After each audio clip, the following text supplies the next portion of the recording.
start of a new month and we are nearly halfway through the year. So let's talk about checking in with your sales goals, what questions to ask yourself, and how to make the best sales decisions going forward. Welcome to the Soulful Sales Show, where we talk about believing in the value of your offers, getting them in front of your right people, and selling more of what you do in your unique way. Hi, and welcome to another episode of the Soulful Sales Show. I cannot believe, we're not there yet, but we're coming up fast towards the middle of the year. This year has just flown by for me. It's kind of a little bit discombobulating, but what is helping me at the moment is being really intentional about checking in. And since we just started a new month, I just did a sales check-in with my members in the Soulful Sales Society. I thought I would bring some of those questions and share a few pointers here on the podcast as well, because I think it's really, really important, and I don't think we are actually checking in enough and taking that step back to look at the bigger picture of the business. So actually that's what I wanted to start with, why this matters in the first place. Like I said, I don't think we do this enough. It's actually the reason why I added it to my own membership, to keep me accountable, because when I do these guided sales debriefs and intention settings in the Soulful Sales Society membership, I do it alongside my members. It's so helpful. And the one I just did, it just really reminded me how easy it is to have stories about what is happening. And then when we actually look at the facts, those stories can change really, really fast. That was definitely my experience just doing the process a few days ago. And going into that call and doing that process, I started out feeling kind of bad actually about the things that I didn't do in May. And I was telling myself stories about, patterns I thought I was seeing in my business and in my sales, and the numbers not looking as good and stuff like that. And when I actually took time to go through this process, and I'm going to share some of the questions with you in a sec, it was so clear to me that the stories in my mind, and actually it's more than a story, right? It's a feeling. It becomes our truth. They actually weren't true. And what was true, that I had diverted some of my energy and time to personal stuff, and that was what was needed. It helped me to access a lot of self-compassion around that stuff, which is actually very, very helpful for me moving forward.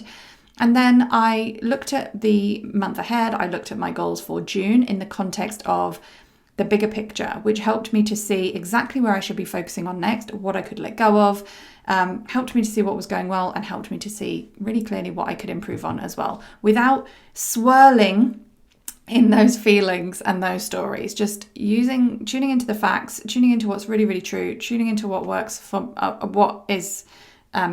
tuning into my bigger picture goals. And setting my goals from there. Really, really helpful. So if you want to do a little new month check-in, here is how I suggest you do it. And the most important thing to start with is just the facts. Like, what did you do in May? I know that you might have feelings and stories about the way you did it, or what you didn't do, or how it actually ended up working or not.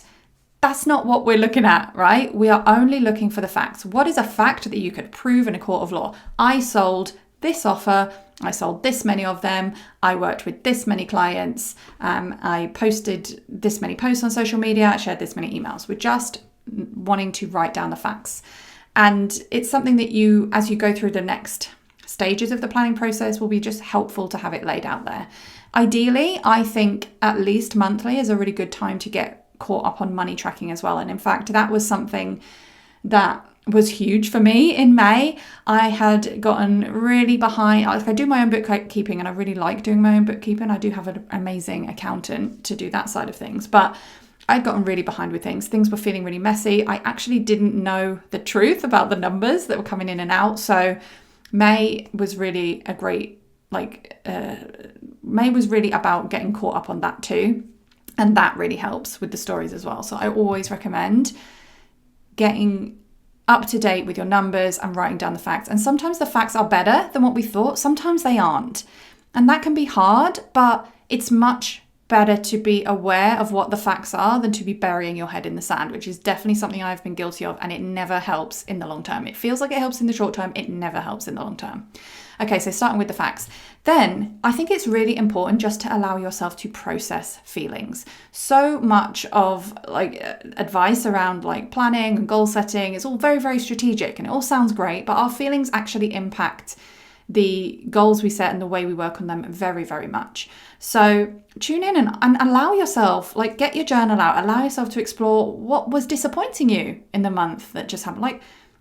What things feel not so great about it, what things felt hard, what things you actually don't want to do anymore, that kind of stuff. And then I promise you will also have something to celebrate. So whether you had a great financial month and that is your celebration, or whether you didn't, there will still be something worth celebrating. So starting with the facts, then processing the feelings. And then next we move on to thinking about our goals for the month ahead. And having written down the facts and processed those feelings, you are in such a better place to then set goals from a more empowered place. Probably you will find, as simple as this process is, the way that I'm laying it out, probably you will find that you have already processed things in such a way that some of those stories that you may have gone in with, either consciously or unconsciously, don't have so much of a hold anymore.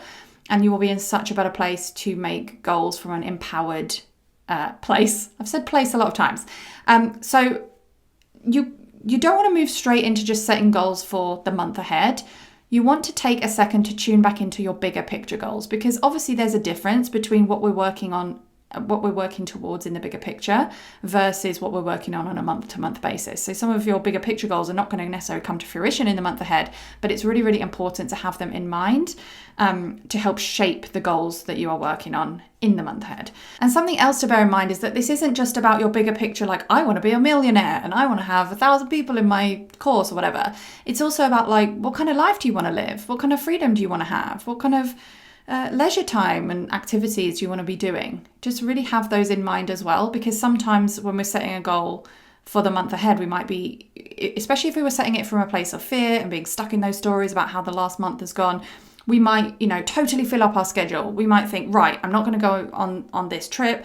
I'm going to knuckle down, get all the work done. I'm going to book in all of these events. I'm going to launch all of these things. I mean, that would be a lot for 1 month, right? But you see what I'm saying? And then actually when you tune into the bigger picture of okay, but this is what I'm actually doing it for, it can totally shift our priorities, even in the month ahead. So although the bigger picture goals are not all going to be completed in the month ahead, they will definitely shape the goals in the month ahead. And then when you've tuned into the bigger picture goals, it doesn't matter if you don't necessarily remember all of the goals you set at the start of the year, although if you have them written down somewhere, now would be a good time to revisit them. But it's more just about tuning into the broader picture of them. Once you have those, you can set your short-term goals, like how much do I want to sell? How much money do I need to make? How do I want to feel about selling? And stuff like that. You don't necessarily need to, usually I separate out the actions I'll take to make those goals happen into the next section, which is all about brainstorming action steps. So this is where, you've got your income goal, okay, how can I meet it? What are all the ways I could meet it? Just allow yourself to brainstorm. You don't need to filter yourself here. In fact, I also always encourage my clients to get a little bit unstrategic here as well, and just allow themselves to be creative. What are all the possible action steps you could take to meet your goals? And then you get to narrow those down into the ones that feel good. And I highly encourage you just to choose a few from that list. But it's really, really important to allow yourself freedom when you are brainstorming. Allow yourself to write down ideas that don't necessarily even feel strategic, just to let that creativity flow. You never know what is going to come up. All ideas are welcome. And then finally, you've got your goals, you've got your action steps. How are you feeling about it? Be honest with yourself. Are you feeling resistance already? That is okay. It's very, very normal. Allow yourself to express your fears, potentially even do a little bit of journaling, questioning your fears. Okay, why am I feeling this way? What am I really afraid of deep down?